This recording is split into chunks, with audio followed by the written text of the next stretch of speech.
Um, okay, so our portion this week is BeShalach, and that's on page 399 in the Eitz Chaim, or chapter 13 of Exodus, beginning with verse 17, whatever edition of Chumash you have. Baruch atah Adonai Eloheinu melech haolam shekidshanu b'mitzvotav v'tzivanu la'asok b'divrei Torah. So there are, in preparing for today and reading through the portion in the Eitz Chaim, I always read below the line just to get some ideas. And there are two things that hopefully we'll have time to talk about today, based on the below the line. So the first starts with the very beginning of the portion. So just in context. So we're starting in the middle of a chapter, which doesn't necessarily mean that we're in the middle of a topic.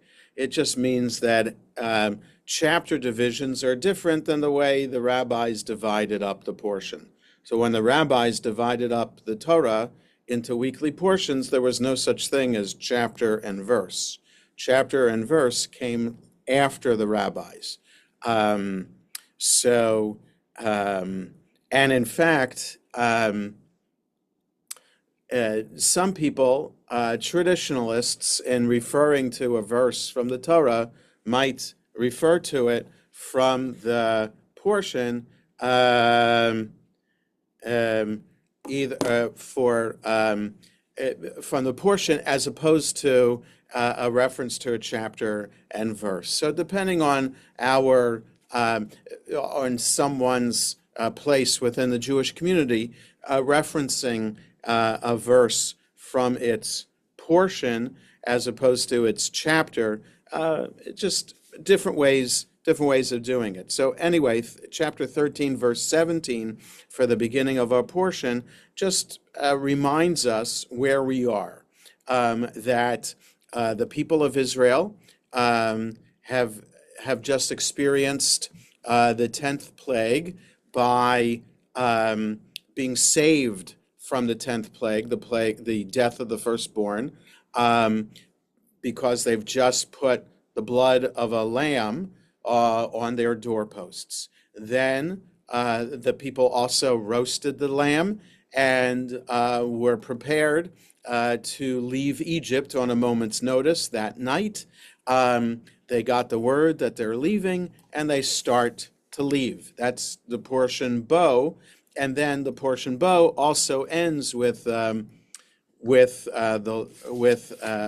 laws of the firstborn, redeeming the firstborn, and also wearing tefillin. So the end of the portion bow marks a transition from the story of the family of Jacob and his descendants to the story of the people of Israel.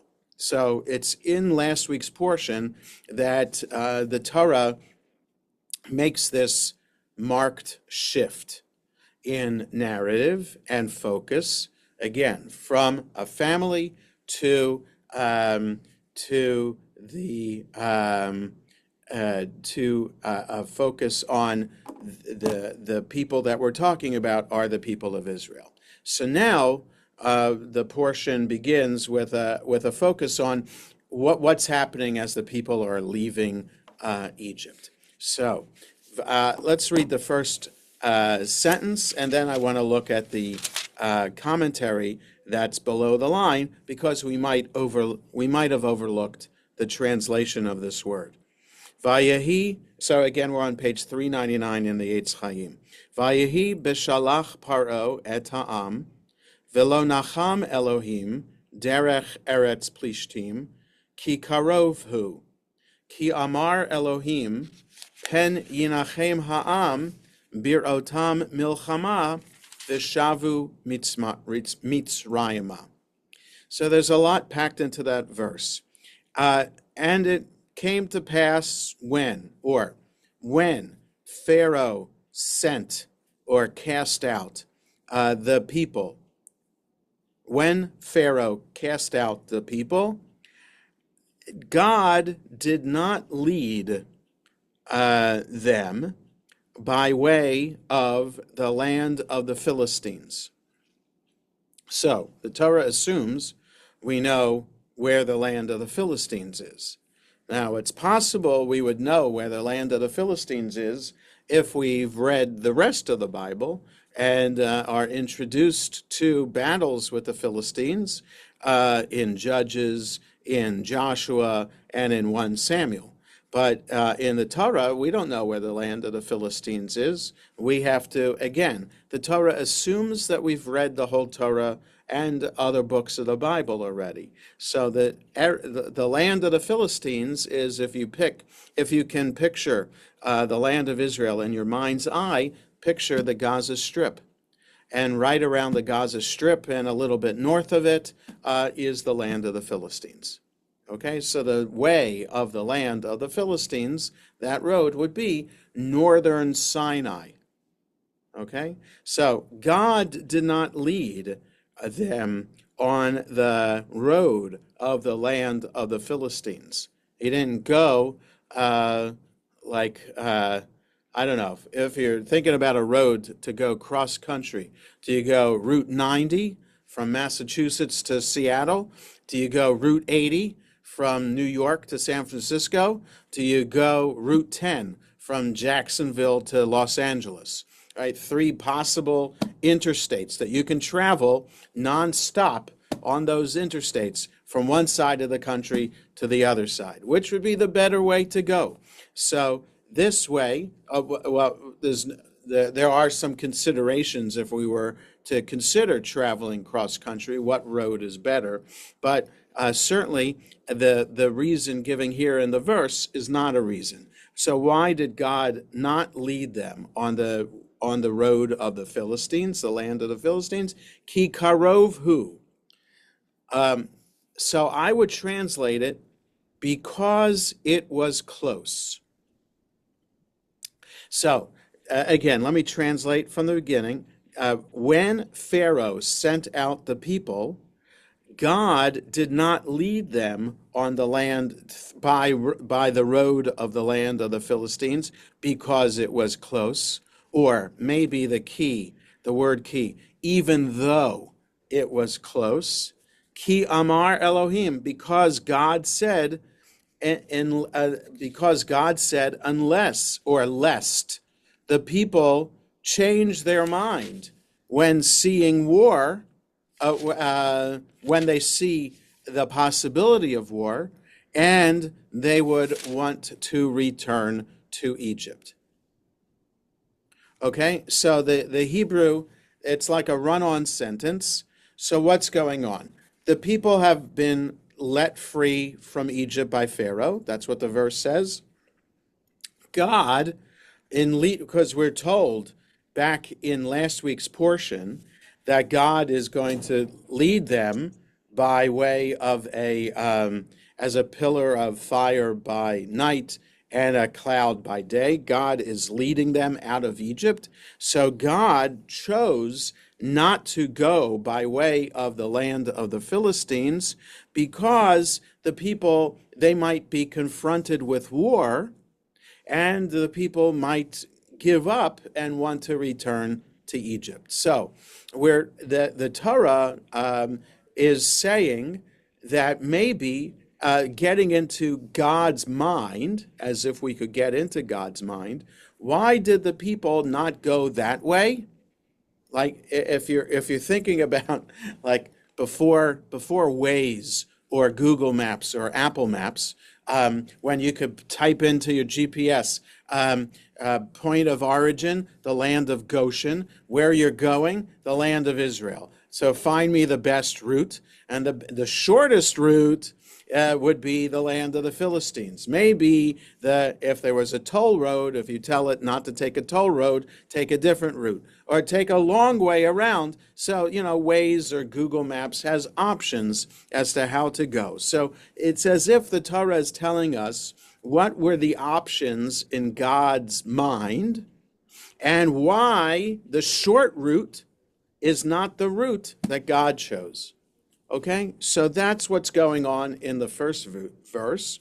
And the commentary below the line, which is extensive, is all about the first key, that's the Hebrew word key that's in the verse. So that's towards the end of the second line in the Eitz Chaim, ki karov hu.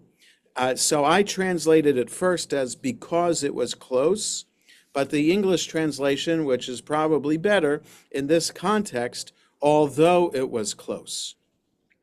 Okay? So, below the line. God did not lead them by way of the land of Philistines, although it was nearer. I don't know if it was nearer or it's a shorter route. Like the Karov could be closer to Israel, right? If you want to take the route that's closest to Israel, that will get you there quicker. This would be the route. I think that's what the Hebrew is saying. The Hebrew word translated here as although, the word ki, has several different meanings. The commentators differ in their understanding of the word and of God's purpose in leading Israel by a longer, less direct route. Okay, so the reason is given here in the verse itself, in that the verse says that God is choosing a longer route because the people don't. God does not want the people to be upset by the possibility of war and maybe wanting to turn around. Okay, so that's the reason that's given in the verse. But here the commentators are adding on to what the verse says. Some see it, that is, directing in a longer route, as an act of kindness and consideration on God's part. One commentator translates ki karovhu is because God was near to them and loved them, and therefore did not want to risk having some of them killed in a battle with the Philistines. So, to understand this comment, the word who is translated here, referring to the road. In other words, when Pharaoh sent the people out of Egypt, God did not lead them on the road of the Philistines because it was close or because it was short or something like that. So the who is the pronoun referring to the road. Okay? But the commentator is suggesting the who is referring to God because God was close. So in other words, understanding this, why didn't God lead them by way of the road of the Philistines? Because God cared about them. God was close to them. Right. So that's what this Mincha Belula, this commentary, is suggesting, that if some of them were killed in a war with the Philistines, then God would have cared about that and did not want anyone to die on the road to Israel. Okay, so the who, one commentator is suggesting, refers to God and not to the road. Others give it a psychological interpretation, thus Rashi, because already the verse is a psychological interpretation of what God might be thinking about this. Thus, Rashi, God did not lead Israel through Philistine territory precisely because it was close, and it would have been too tempting to become discouraged and return to Egypt. So in other words, so not that God didn't want them to go to war, but more God didn't want them to become discouraged and just turn back right away. So it could have been like a week out of Egypt, and then already they'd be confronted with a challenge, and they'd give up and go back. So God didn't even want that to happen. Or Nachmanides suggests, Ramban, although the way through the Philistine territory was more direct, God was afraid that the people would be discouraged if they had to fight their way through. So that's another thing, not just that the war could discourage them and have them turn back, but even the prospect of having to fight a war would be enough to turn them. How could this ragtag group of slaves be ready to to fight a battle, right? Which happens anyway at the end of this portion, fighting the Amalekites. But nonetheless, the idea of discouragement, different ideas of discouragement, what we have from the verse itself and also from the commentaries. Finally, some see the long route as necessary for the Israelites to develop the qualities they would need to conquer and settle the promised land. Okay, so in other words, not just what the verse says of why needing to take a long route to avoid war right now, but also needing the long route to develop into a people. Ibn Ezra says God did not want them to arrive at the promised land too soon. Having been slaves all their lives, they would not have been prepared to conquer Canaan until they had a lengthy experience of freedom. So they needed more time. So, right, so we have the Torah until the beginning of Numbers, when in the portion Shlach Lecha, in which Moses sends out the spies to spy out the land of Israel. They're ready at that point. That's 2 years after leaving Egypt, some time at Mount Sinai, building the tabernacle and all that. So that's just 2 years. They could have been ready at that point, but then because they sinned in their reaction to the spies, 38 more years. Maimonides, God wanted to accustom them to hardship to prepare them for the task of conquering and settling Canaan. Some commentators specifically spell out the implication that sometimes the harder way of doing something turns out to be the better way. There is a long way which is short, and a short way which is long. When something comes to us too easily, instead of being hard-earned, we don't always appreciate it. So there's always 20/20 hindsight as well. Like, what would have happened if the people of Israel had listened to or if the 10 spies hadn't exaggerated about how hard it would be to go into the land of Israel, prompting the people to cry out and say, how could you lead us to this land only to die there by the people in the land, causing them then to be punished and to wander for 38 more years? What if all the spies had said, yes, we can do it, let's go up and do it?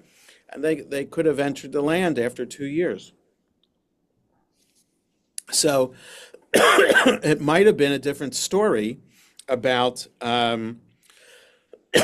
who the people of Israel are and their faith in God. So we don't know what would have been a better way. What would have happened if God led them by way of the road of the Philistines? Maybe the people would have risen to the occasion. We don't know. And finally, the last paragraph here below the line, the Midrash understands the phrase, God did not lead them, as God was not comforted, taking the word nacham not as lead, but as was comforted. Although God rejoiced over the Israelites who were redeemed from Egypt, God was not comforted for those who died without seeing the deliverance. So just different words in this verse that are prompting commentaries to interpret what is going on here, and just this unusual description as if the Torah knows why God led the people on that way. Now, again, like I say almost every week, we have no idea whether this really happened or not. So how do we know what route the people took?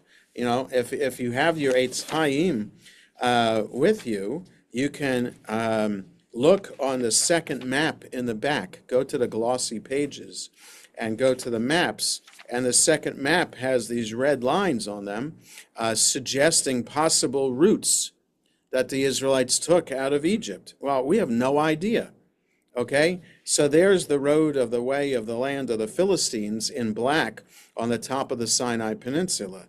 Then below that is the red line. So there's the traditional Exodus route leading south of the Sinai Peninsula. There is a possible northern Exodus route. So we have no idea. And then there's like all these red lines between the Sinai and where it says Midian, where it says the Gulf of Aqaba, who knows? We have no idea what these routes are because it's kind of hard to tell from the Torah itself what the route is. And then we also don't have any archaeological evidence that there even was an Exodus. Okay, so if there was archaeological evidence and that suggested that they didn't go by way of the Philistine road, then it might make sense for the Torah to describe why they didn't do it and put a spiritual or theological twist to the story, right? What I mean by that is sometimes today we can interpret the course of events either politically, militarily, or theologically, in a gruesome way.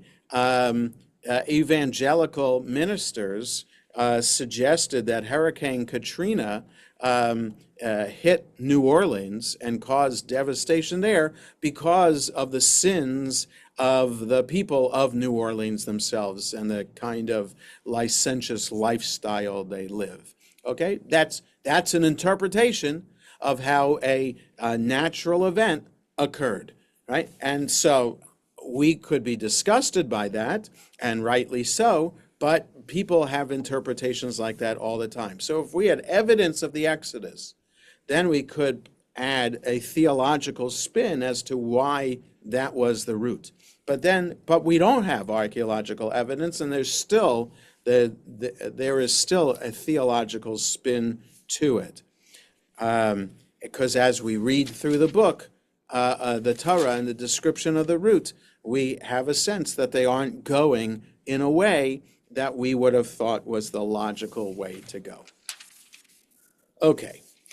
Another element that I wanted to look at this morning's Torah portion is further on page 404, which is a description of actually Moses stretching out his arm and causing the sea to split. So let's start actually. Okay, let's actually start on 403 on the bottom, beginning with verse 19. Vayisa malach ha'Elohim ha'holech lifnei machanei Yisrael vayelech me'achareihem vayisa amud ha'anan mipneihem vaya'amod me'achareihem. So the angel of God that was traveling with them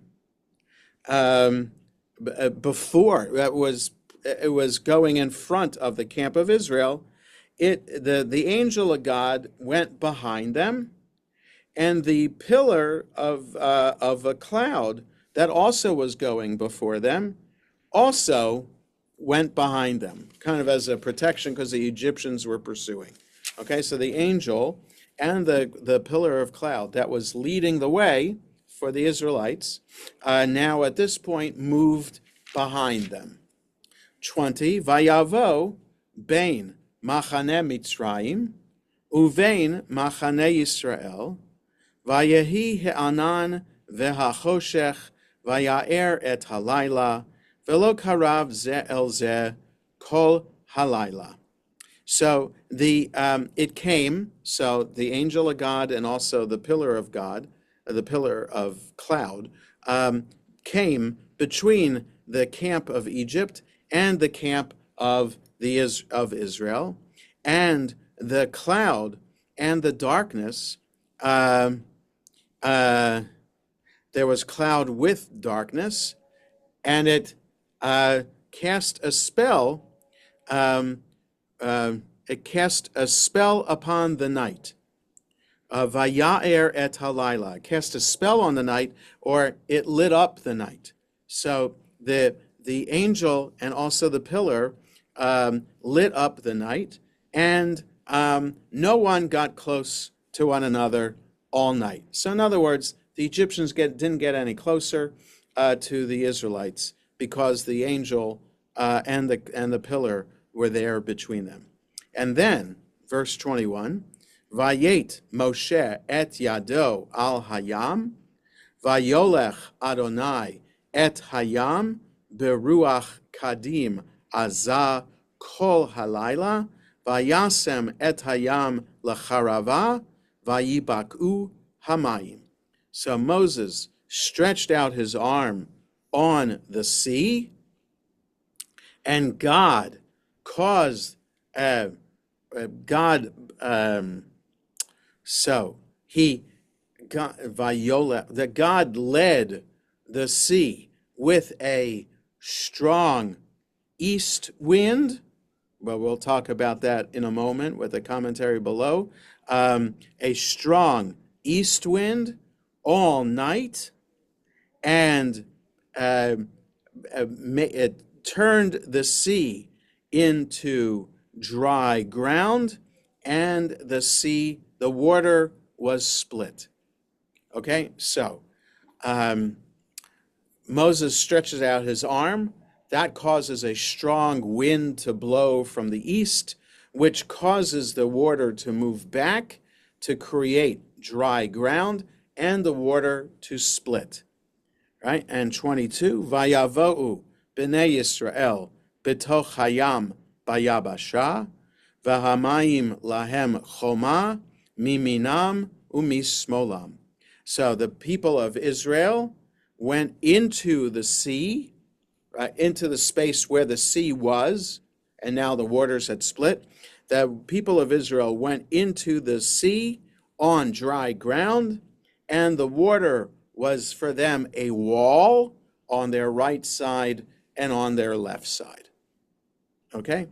So that's the description, and we know the rest, right? All the people came through, and then the waters came back upon themselves and drowned all the Egyptians. Okay? So this is the miracle of the crossing of the sea.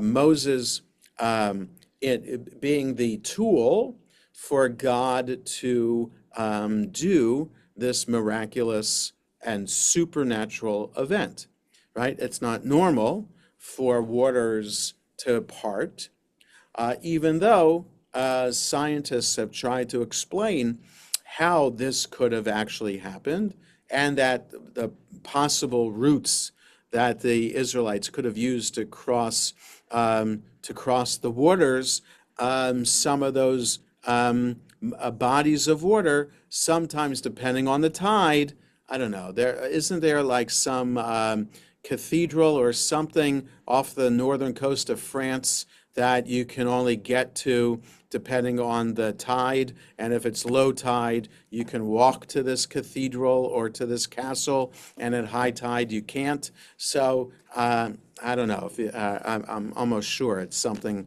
like that off the northern coast, the Normandy coast of France.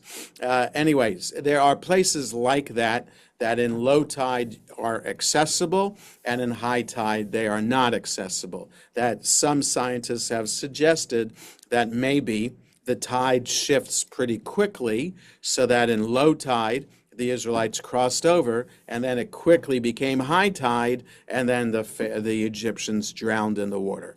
That could be a way to explain this scientifically, but we don't know. It clearly, from the description here, it's a miracle, and that's what the below the line it talks about. How do we understand this miraculous event, and how do we understand God being able to do miraculous events? And should we be thinking that in our Jewish understanding of God, is it appropriate to think that God can cause miracles to happen just like that? Okay, there's a debate among the rabbis, and a debate among philosophers in the Middle Ages, philosophers who are so-called rationalists, who don't believe in supernatural events like that, how to explain God's power in a way that doesn't argue against God having supernatural power. All right, so below the line, like many of us, we're on 404, Like many of us, the rabbis of old had difficulty accepting the literal veracity of the splitting of the sea, the classic example of God working a miracle for Israel's sake. Actually, I don't know if I'm included in the many of us who question this. I don't know. I think that, again, I don't think the story happened the way it's described here. And I don't have a problem with that, still being a rabbi and believing in the holiness of the text, to say I don't think the story happened in this way that's described. But I do think that it's ancient tradition, Jewish tradition, that the story happened this way.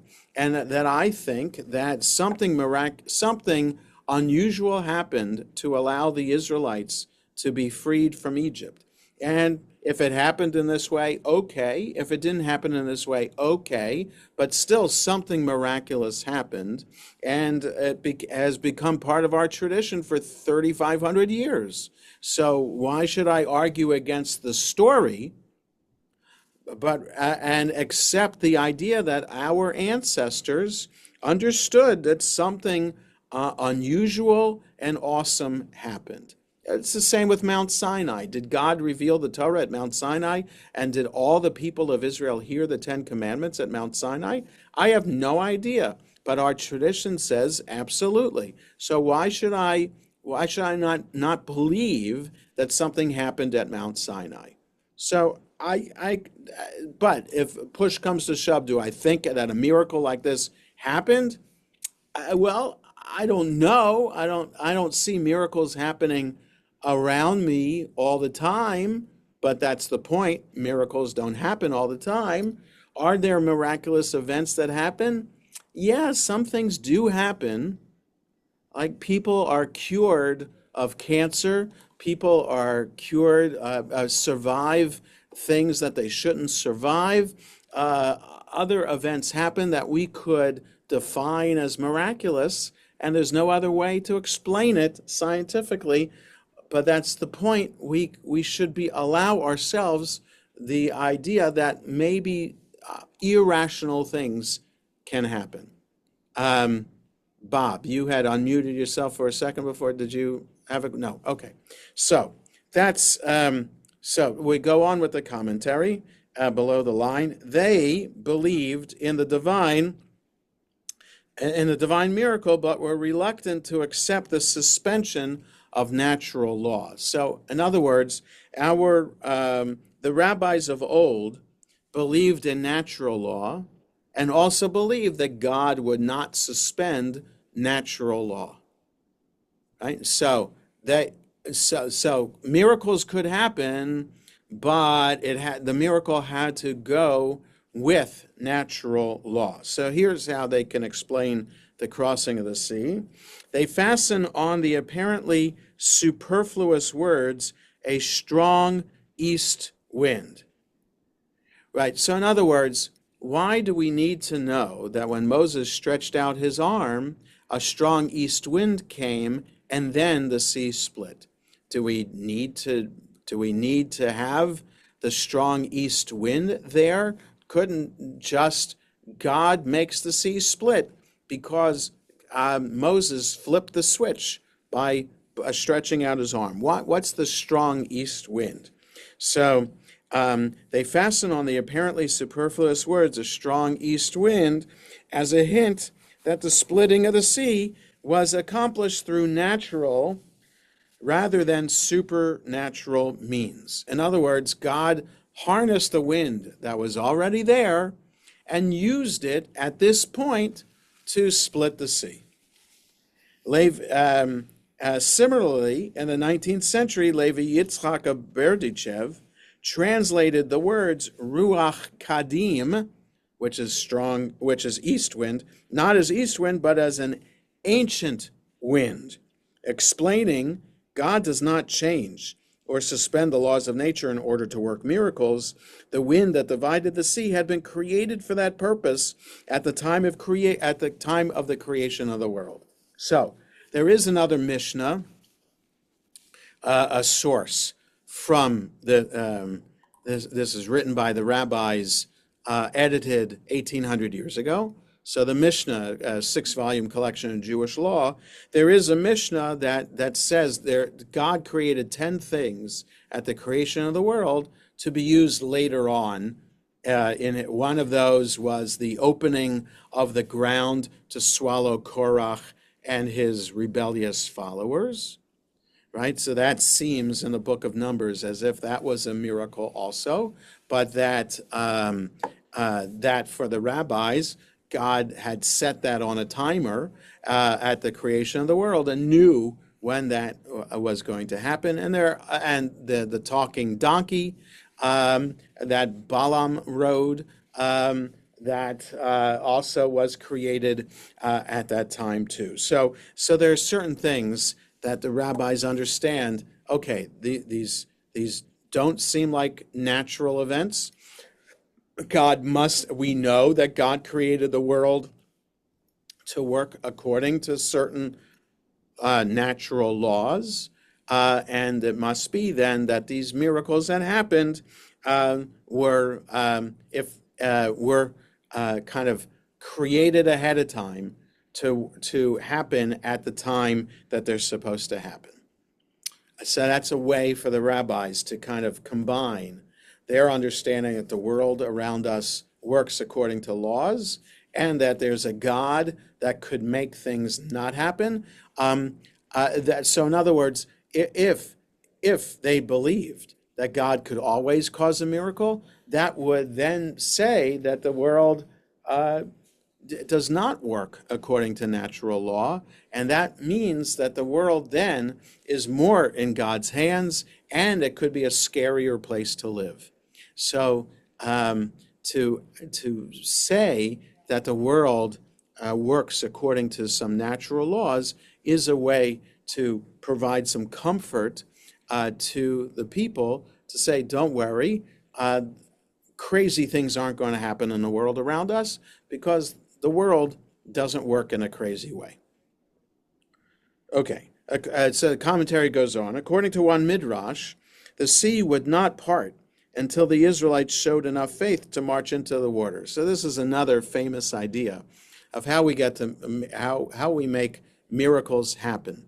We can make miracles happen by being God's partner in the work of creation, so that for God to make this miracle to happen, God needed people to show the required faith and trust that in God.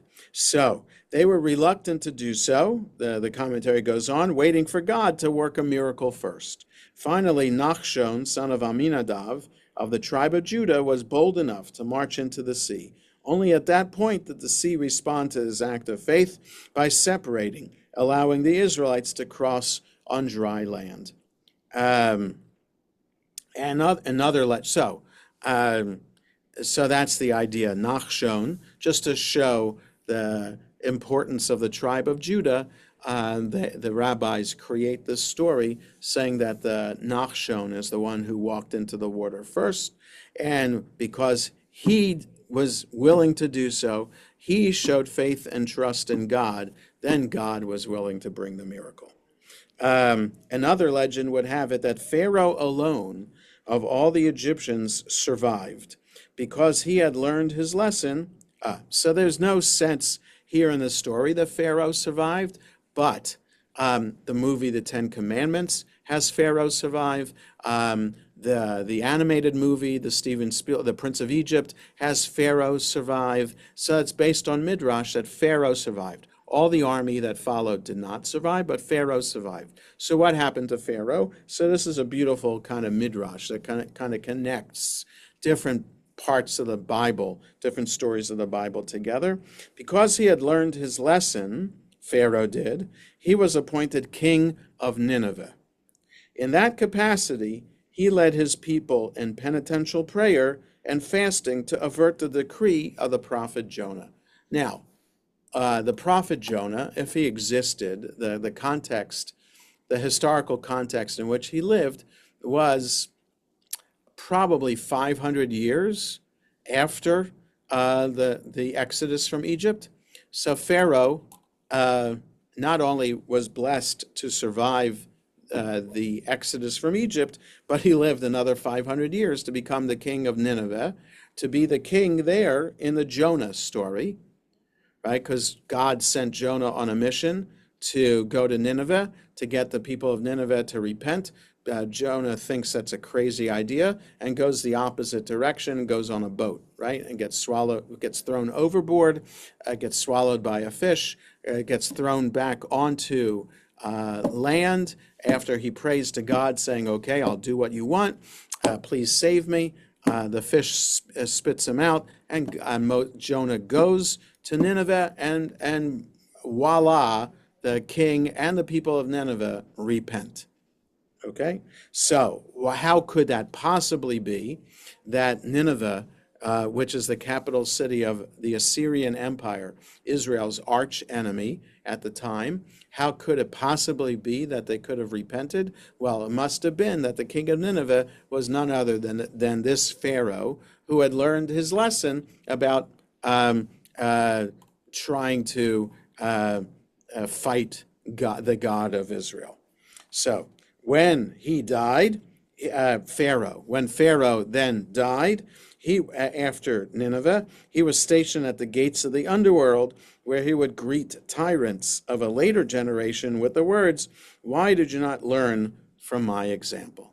So all tyrants who tried to defeat Israel and ended by being defeated themselves, like Nebuchadnezzar or Haman, other people like that. That's the beauty of this midrash, to try to bring comfort to the people of Israel who are being attacked by these very tyrants, saying, the rabbis are saying, don't worry, we are stronger than them. We might suffer now, but we will survive in the long run. And look, the king of Egypt died. All these other rulers died who tried to defeat Israel. Israel stayed alive. And here is the point that the rabbis are saying, that these tyrants are trying to teach each other. We should have known better than to attack Israel. So if only that could be in real life. This is a beautiful midrash to try to comfort people in the midst of suffering and oppression and persecution. But only if it could only be in real life that people who attack us think better of it and not do it. So, thoughts or comments about this? Any questions? So these are the two things I wanted to talk about from this portion today. Just the idea of, when are we worthy to be able to take up the fight and express belief and trust in God in leaving Egypt? Like when are we spiritually, morally, ethically prepared to be able to withstand challenges and still maintain our morality and ethics?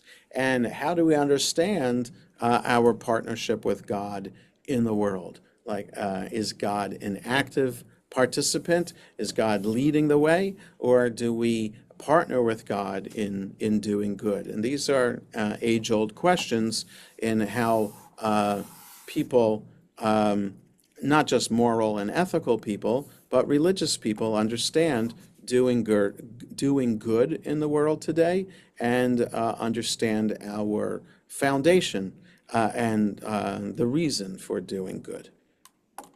Okay, so yes, Barbara. You never use the word safe. What do you mean safe? Why take the longer way because it might be safer? Oh, yeah, the commentaries didn't say anything about safe. It was all about, it wasn't about being safe. That could be something that we could interpret today, but it was for the commentaries over the ages. It's all about spiritual readiness to fight. So that was a different kind of thinking that the rabbis had throughout the ages. Yeah, safety wasn't the issue. Yeah, Bob. In And the then, journey, you pointed out that map and said which way they would have Right. gone. And in this uh, part of the Torah, when was the golden calf? After this.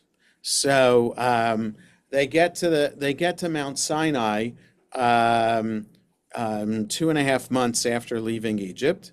Then Moses goes up the mountain for 40 days. So it's the 40th day after getting up to Mount Sinai, that when Moses doesn't come down, that the golden calf happens. So the golden calf is only like 4 months after leaving Egypt. Yeah, so that shows that the people were not ready. the Yeah. rabbis Yes. also didn't know about tsunamis. Tsunamis. Right. Okay, there's that too. That's right. Yeah, but there would have had to be an earthquake in the area to cause then a tsunami to come. And dude, tsunamis happen in the Mediterranean Sea.